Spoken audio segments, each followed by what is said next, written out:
Hotep family, peace. It's Brother Beniti and Ray, back with another post.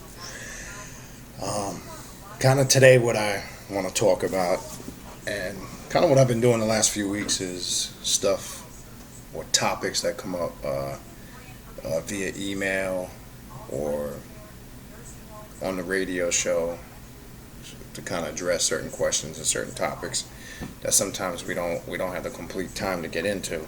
Um,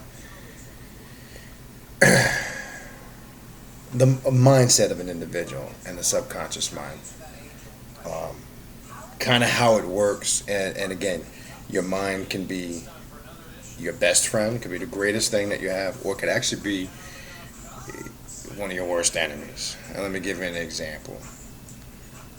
On the Facebook page, or on my Facebook page, Beniti Ray, I changed profile pictures just to see the reaction I would get out of certain individuals. And as usual, people get caught up in their humanity and their human emotions, and they respond emotionally.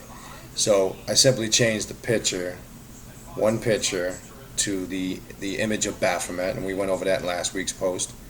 And the other image was a image of the Egyptian deity, called in the Greek Set or Satuk, fighting with Horus, or having the upper hand on Horus in a photo. If you get a chance, go to the Facebook page. You can take a look at it yourself. Now, I did that, one, because I wanted to do it, because it represents a certain energy in my subconscious mind and the energy that I work with. That's the first and foremost reason. But two, I also did it because I knew it would give me a gauge of people's mindset. Now, there were plenty of people that responded positively. These are your people that really study metaphysics, deal with the occult, deal with real spirituality. They actually do the work. They aren't your super Negroes that just put on dashikis and wear African clothing and take an African name and read a few cultural books, and now they think they got it all figured out. Not those. Okay? Those individuals still approach it with a mindset from faith, belief, and a monotheistic concept of what one calls God. Okay? What I mean by that is I put the post up. One brother decides to respect Horus due to the picture of Set swiping Horus. I found this very funny. My response to that simply is, if you look at the Set and the Horus story and the symbology of what it represents, if you're looking at it as just good and bad, God and the devil, which unfortunately some people do, because this story is a continuation in various different cultures. You can find this same story recorded in the Sumerian culture between the deities that they call the two Warden brothers, Enlil and Enki. That's the same story you find in your Bible as Cain and Abel. And then this Set and Horus story is the same exact story. And what the story is trying to convey, the inner workings of the dark or shadow side of your subconscious mind. The constant battle that one goes through on a spiritual level, and the real pure energy that one needs to really tap into the pure energy of self.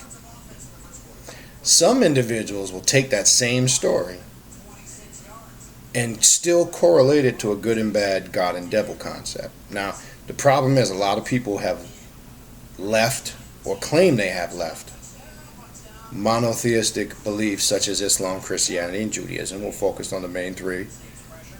And these same people who have now claimed to be spiritually conscious, and they come into different forms of African consciousness, Egyptian consciousness, metaphysics, spirituality, you name it, and they think that they've left that Christian or monotheistic mindset behind, but they haven't, because they haven't tapped into the subconscious mind and really addressed the trauma and the impact that those schools or thoughts of Christianity or monotheism have left on the mind. Because these are the same people They're coming to spiritual consciousness, for an example, and they look at the Egyptian deities, and they actually do the same thing to them that they did when they were religious.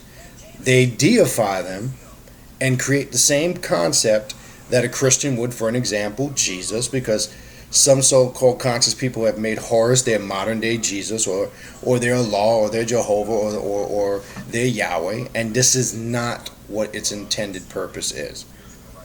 So when you make a statement, respect Horus, that's like saying respect Jesus. It has nothing to do with respect. That's somebody who's looking through the eyes at these deities as literal deities as a religious Christian would. That confirms subconsciously that individual has not gone deep inside their subconscious mind and addressed the trauma and the impact that information or that thought process had on that individual. Okay? That's what that's talking about. Excuse me, 1 second.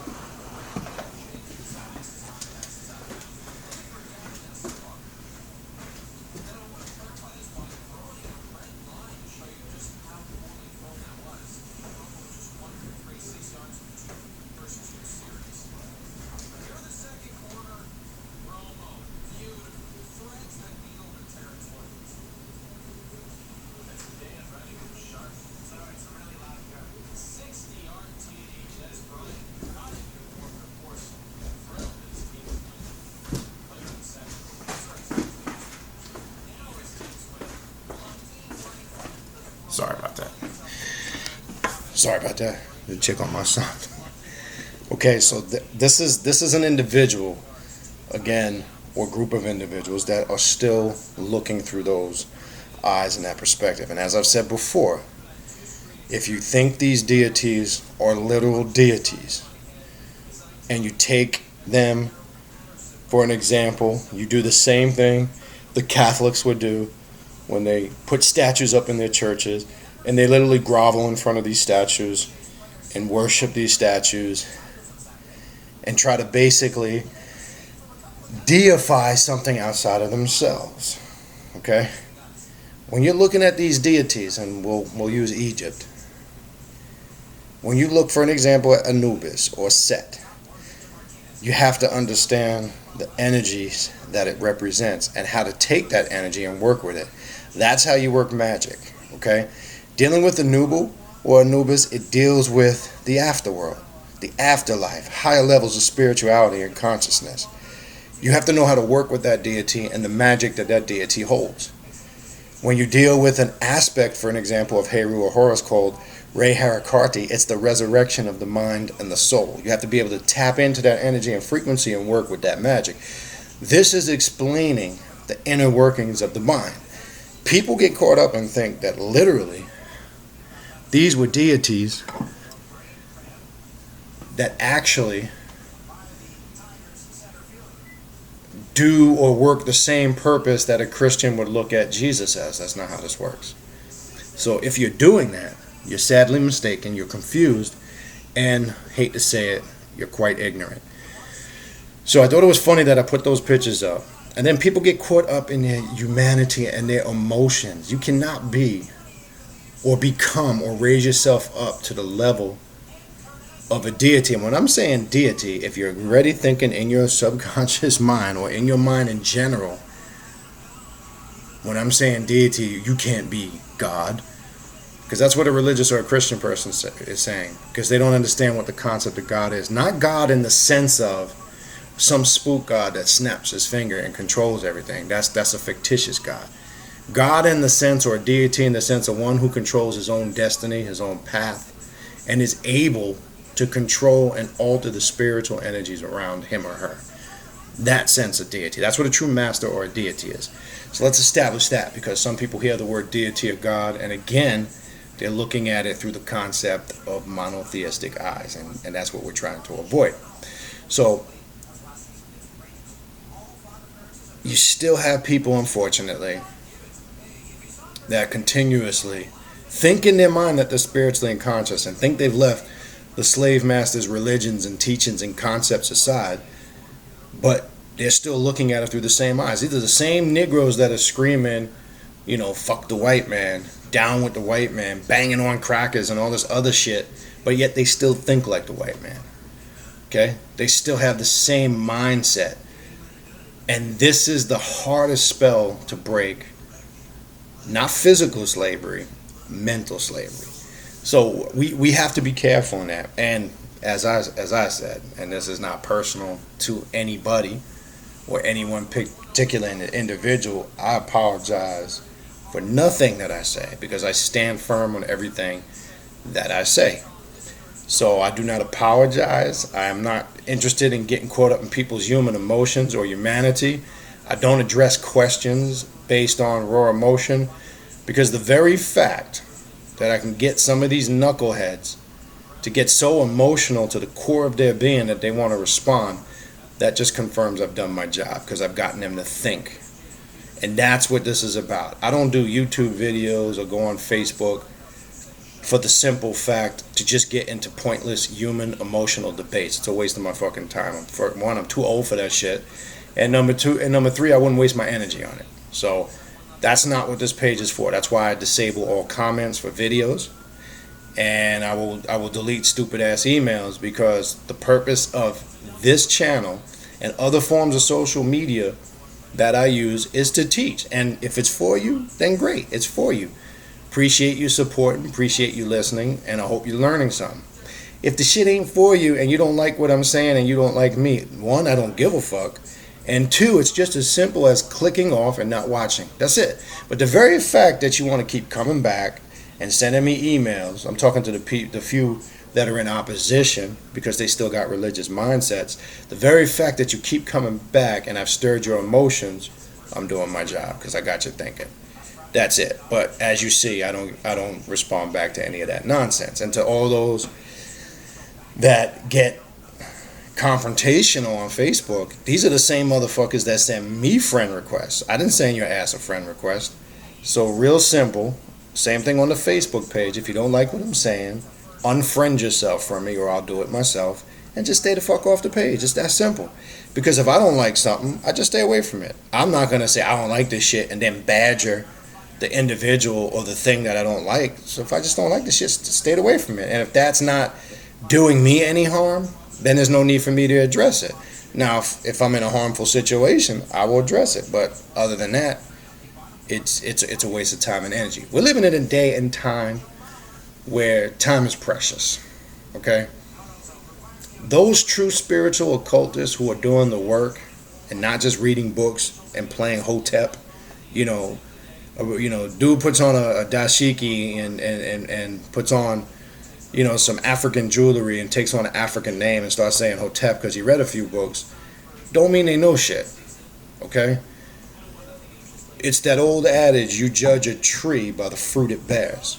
These same individuals that walk around that got the look down pack and got all these books and claim they read all these books and know all this shit, what spiritual work are they really doing? Because if we're not using this information and tapping into the spiritual sciences of our ancestors and using it in our favor, then we're not doing anything but reading. And you've heard me say that a multitude of times in various different classes and posts. So this is deeper than just reading a few books and taking on some spiritual African name that you think makes you deep. If that's how far you want to go with this, then, power to you. You can walk around faking the funk and playing the part. You look good. But you're as soft as marshmallow really on the inside because you don't know shit. But to people that really want to go to the next level, work spiritual magic, because as you see on the show, we're digging and delving deep into the occult and magic, and that's where the true essence or the core of my being has always been from day one. But I gradually wanted to bring or build it up and focus more on that point. That was the eventual goal. Because people constantly want to talk about extraterrestrials and aliens and all that shit. And I can talk about that shit all day. I could talk about the history of Egypt all day. I can go through the Bible front to back for you all day, quote for quote, if you want to sit here and philosophize religion and talk religious history. But my thing is, there's a time for that historical and intellectual approach. And when you do that all the time, it becomes redundant and boring. And in essence, in the end, what is that really about? In the sense, what is it really about as far as how far is that going to get us? How far is that going to get us? It only goes so far intellectualizing things. So we're at the point and in the day and time where we have to be putting in the work. And you always, and you're going to continuously hear that terminology regularly, because if you're not doing the spiritual work, you're not doing anything at all. What is the spiritual work? What is that great spiritual work? For those that may be confused, it's a combination of a multitude of things. It's creating a certain way of life, methodology, and lifestyle that suits you. Now, I always, when I talk with people in spiritual consultations and in deep discussions, when one is trying to get that system in order, it's fine to read books and do research, but when you're doing certain spiritual principles, say as magic, candle magic, setting up your spiritual altars, you can read books and get a guideline, a criteria, an idea. That's fine. But you have to put your own personal stamp of energy on it to make it efficient. And I want to establish this. There's many people out there that follow specific traditions and systems. That's fine. It's for them. But when you stick to only one specific system, you limit yourself and you cannot spiritually grow. Your consciousness cannot expand, because then you become a slave to that certain set system. So you need to basically let your spirit, your mind, and your intuition guide you, and it will give you proper direction when you raise up your vibration and frequency. Now, the spiritual work consists of a multitude of different things. Meditation is key. I think we did a couple weeks back a whole post on. I used some different resources and information to create a visual that people can grasp on how to practice proper meditation. Meditation is very crucial and important, because meditation is the doorway to the spiritual realm. When one is able to meditate regularly and master the art of meditation, it consciously opens you up to every aspect of the universe. And you will see how your consciousness expands, because you will be able to tap into the spiritual realms of your ancestors. There's different types of meditation, and we went over that. You can actually open the ability to astrally travel and have your spiritual experiences on this realm. Other aspects of doing the spiritual work is quite simple. There's certain herbs and supplements one can take to enhance their spiritual abilities. Different herbs, depending on your situation or need. There's herbs to enhance spiritual consciousness, psychic abilities. There's cleansing herbs to clean out the body. There's herbs that help the capacity and functioning of the brain. You've heard us talk about, for an example, the monatomic gold, or as the liquid gold, which enhances your spiritual experiences, and it enhances your psychic abilities and your ability to see or experience things in your dreams, things of that nature, because it works off the hippocampus area of the brain, increasing those spiritual impressions or experiences. We've also had Brother Panic on the show. Panic has put together a herb pack with a multitude of different herbs that enhance your spirituality and energy. So there's that aspect of it. There's different forms of magic one can work. Different systems of magic, color magic, candle magic, which is something I practice on a regular basis, and is very powerful when you know the system of how to put it into practice and work it, because it deals with colors, energies, images. This is the higher spiritual sciences of the occult, working with these aspects: colors, imagery, symbols. There's also Sagi rituals one can do, which are symbols of the ancestors that one can draw energy to and work with. There's spiritual altars one can set up for their ancestors or spirits, and certain implements that are put on their altars. And there's a certain way to work with those implements. As I said before, a basic spiritual altar always starts with the core basics, which is the four elements. So you need earth, wind, water, earth, wind, water, and fire on your altar. And obviously the fire would be representative of the candle, the wind would be representative of the incense. Water would always be a fresh glass of water, clean water, that should be on your altar regularly and changed when needed, because water is the connection to life. Water represents life. It's a drawing force to draw the spirits and the ancestors to you. And then obviously earth, have some form of a representation of natural earth on your altar. And as I've said before, I actually have sand from the pyramids of Giza at my altar to draw that energy. And then you implement and add things as you go along, as far as images maybe of deceased ancestors, maybe different statues, in the sense not to worship. As I say, you could put Egyptian statues on there, statues of spirits you might gravitate towards. It could be a Buddha statue, an Asian, or anything that you know your spirit is connected to, for the simple fact of attracting and drawing the energy. They're just focal points. They're representations of the energy that exists in the subconscious mind. That's the power of working with a spiritual altar. And again, it goes in more depth. I'm just giving you the basics. This would be aspects of doing the actual spiritual work. Cleansing baths, doing spiritual baths. That's a whole nother science, and working with cleansings and baths. Then there's also group and ritualistic meditations and magic. And the point of doing all this is because this is what balances the energies. It creates the balancement that one needs so they can start to accelerate to that next level. The ritual is what transforms one and brings them to a higher state of consciousness. That's why all these things are important. Now, it gets to the point when you develop the mind, these are just used as starters or focal points to enhance the energy. But when you start to use the full capacity of the mind, you'll find you don't really need any of this stuff. It's just really used to enhance the environment or the energy. That's it.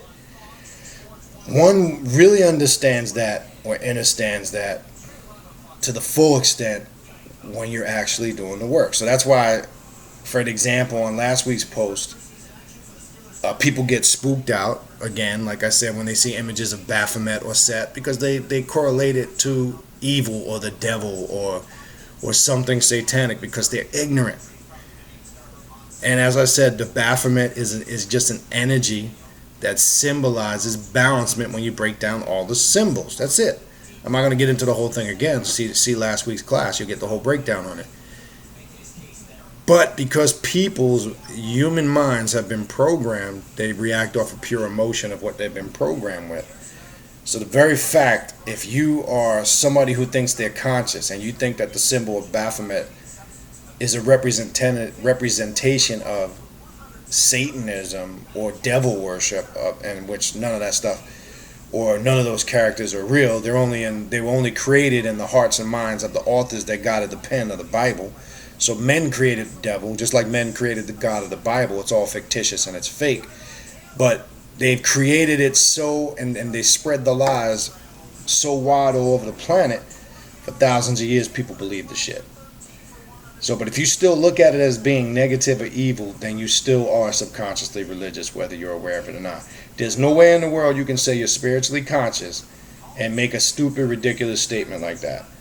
You're fooling yourself. You're not conscious at all. You basically just left a Christian mindset and came into Egyptology, for an example, and just sprinkled it, made it Christianity all over again, but sprinkled it with some Afrocentricity and concepts, ideas, etc. So that's what needs to be, addressed and dealt with on that level. So just because one professes with the mouth that, how many brothers and sisters, for those that may be studying for a while over the years, have ran into people say, yeah, man, I used to be a Christian, or I was a Muslim, or I was a Jew. I'm talking about people that you know that claim to be in higher levels of spiritual consciousness, and say, yeah, man, but I left that shit all over. Well, these are the same people, like I said before, taking Horus and making him into a modern day Jesus, but they claim they're not religious. That is just absolutely ridiculous to me. Completely ridiculous to me. So one has to move forward from that point and learn to tap into the higher consciousness of their mind, because you got to understand this. Let's make this simple. Let's make this simple. Okay? If one professes to be somebody that's spiritual, but still believes in this concept of good and bad, and still cannot grasp or understand or understand, these are just different degrees of vibration and energy. You hear me say that constantly. That's why, and I think we're going to revisit the 7 principles of Tahuti. That is simply why, okay, one doesn't understand how to work with these different degrees of vibrations of energy. So because the mortal mind doesn't understand it, they classify it in their perception of it as good and bad. So once you take, for example, the story of Set and Horus, and you start saying that Horus was the good guy, okay, and Set or Satuk was the bad guy, you've now created a whole belief system, because that's your opinion. Now let me ask you this. I could switch that around real simple. A true master identifies what the energies represent to him or her in the subconscious mind. I can use that same story of Set and Horus, what that fight was over when Set or Satuk, okay, killed Usil or Osiris. I can say that represents overthrowing all the old gods or all the old mind concepts that one has become accustomed to and needs to eliminate from the mind so that they can move forward. And then proceeding to the battle of Heru or Horus, because one took the opposition to not conform, now one will always face an internal battle or war of tapping into the higher self.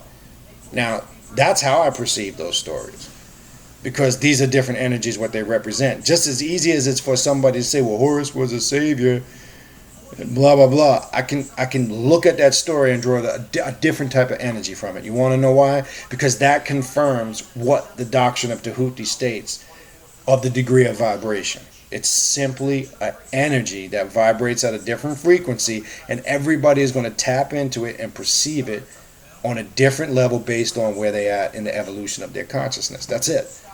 So once one looks at it from that light, it removes all the spookism.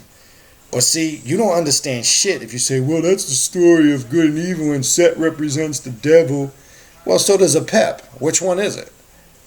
Is it Apep? Is it Set? There's different aspects of this being that people like to call the devil. And I don't even like to use that term because it's a bullshit term that was made up that has nothing to do with anything when dealing with higher levels of spirituality.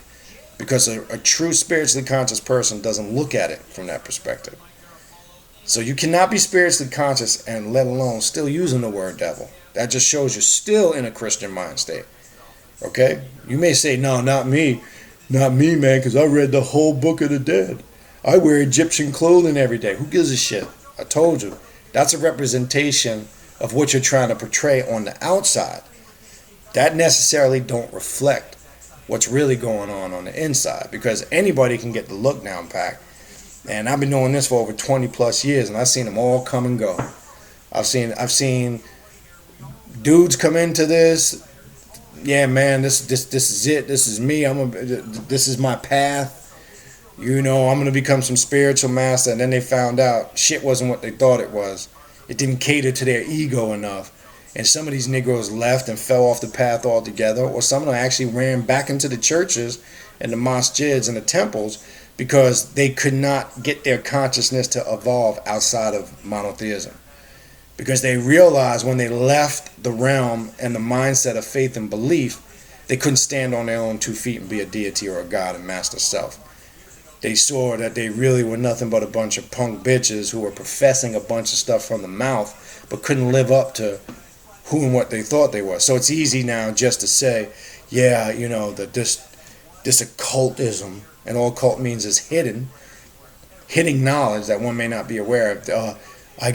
My mind was messed up and I got caught into devil worship, etc.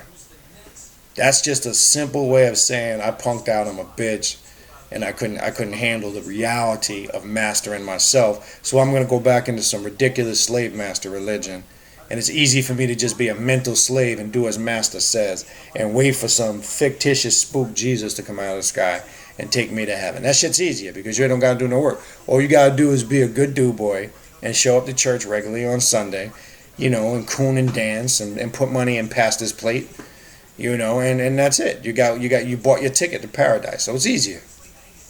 But when one truly studies this path and one really sees what the world and life is about, one really removes the veils and the illusions and realizes the very God and the deity that they're looking for is the very person they look at in the mirror every day. They don't need to look no further than that. All they need to go is within themselves and deep within the subconscious mind, and one will truly find that master within. It's that simple. Okay? That simple. Still can't understand to this day why people struggle with trying to find out who and what God is. I still baffles me to this day. These are your people that are constantly changing religions and philosophies and dogmas and cultures they belong to. There's a searching point, which is normal for people to go through that process. I'm not talking about that individual. I'm talking about the individual that just constantly changes, period. And in that change, there is no consistency because they're still screwed up and fucked up in the head. One day they Muslims, the next day they Black Hebrews, then the next day they into Egyptology, then the next day they studying occultism, then the next day they confused and they going back into Black Hebraism or back into the church, etc. These are your confused Negroes of the mind that I'm talking about. The mentally dead. The word Negro, and the reason why you hear me say that, ties into the Greek word necro. And necro ties into the word necromancy, which is the dead.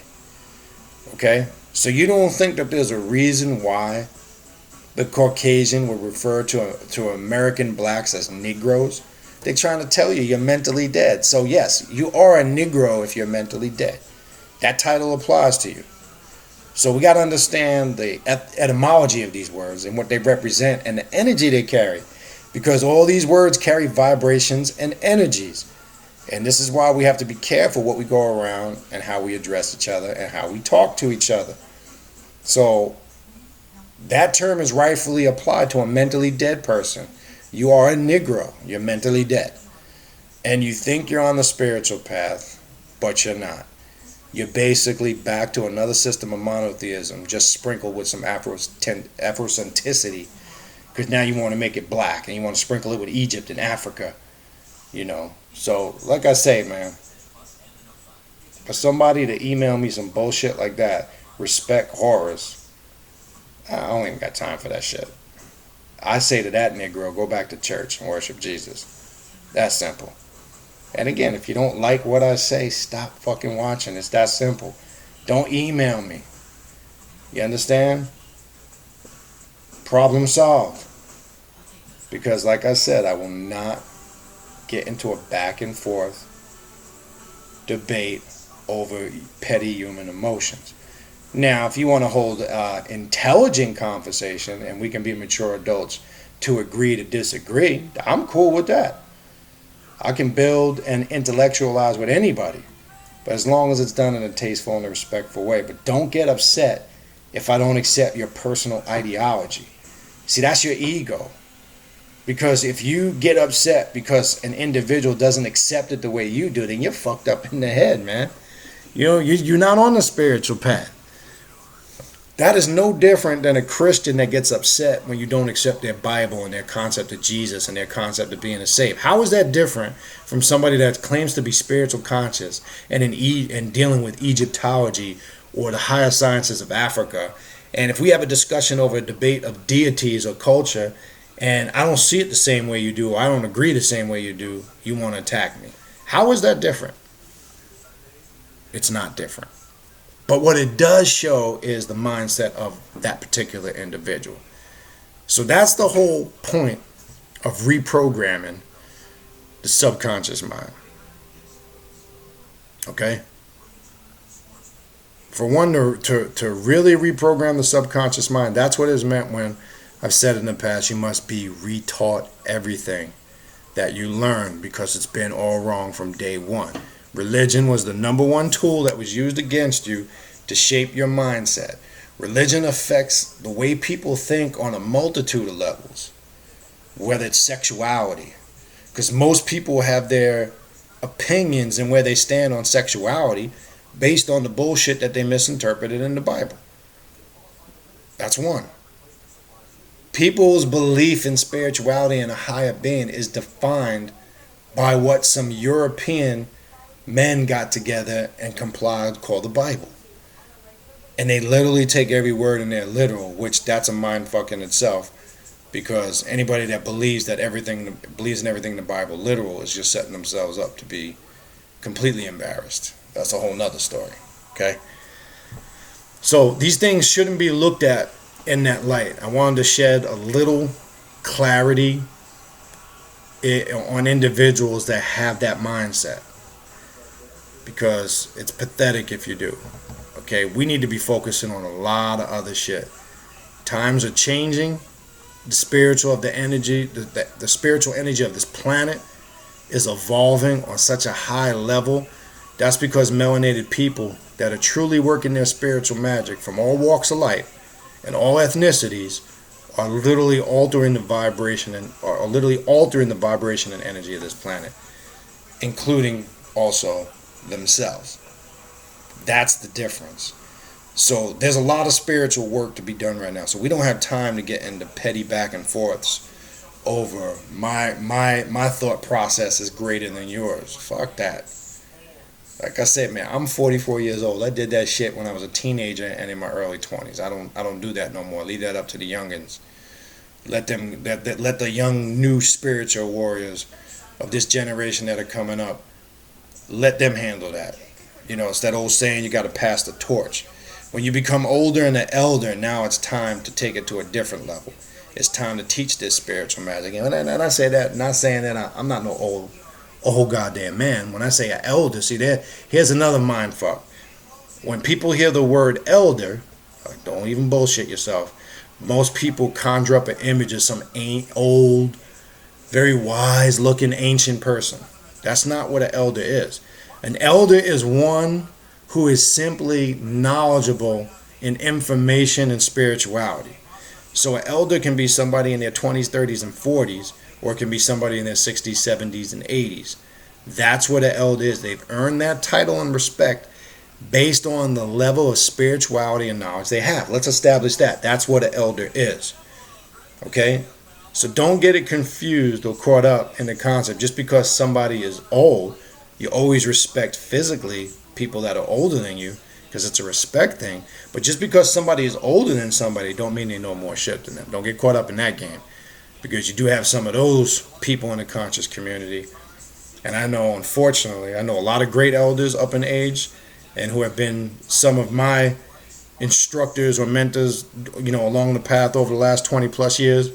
But then I know a lot of stupid ones that are faking the funk. The ones that got the look down pack on the outside, and they're using their elder age to pretend like they know something. So let's address that. But anyway, I hope this kind of clarifies and helps you understand, and hopefully brings a different perspective of how you should look at spirituality consciously. So get out of that religious mind state.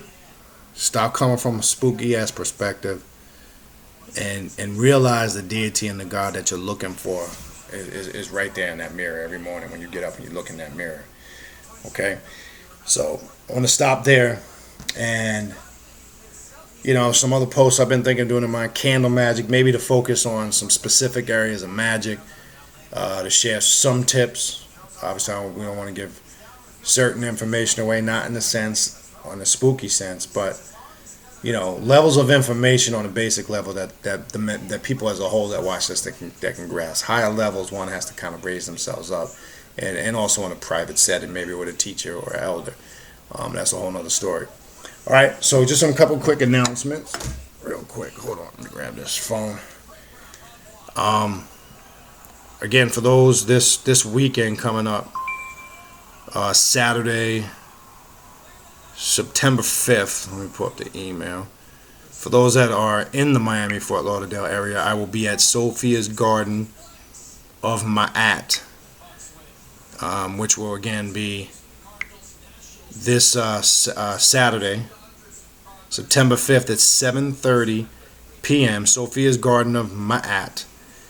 And the address for that is 3450 Northwest 169th Terrace, Miami Gardens, Florida, 33056. There's no charge for this event. The only admission charge is free of mine.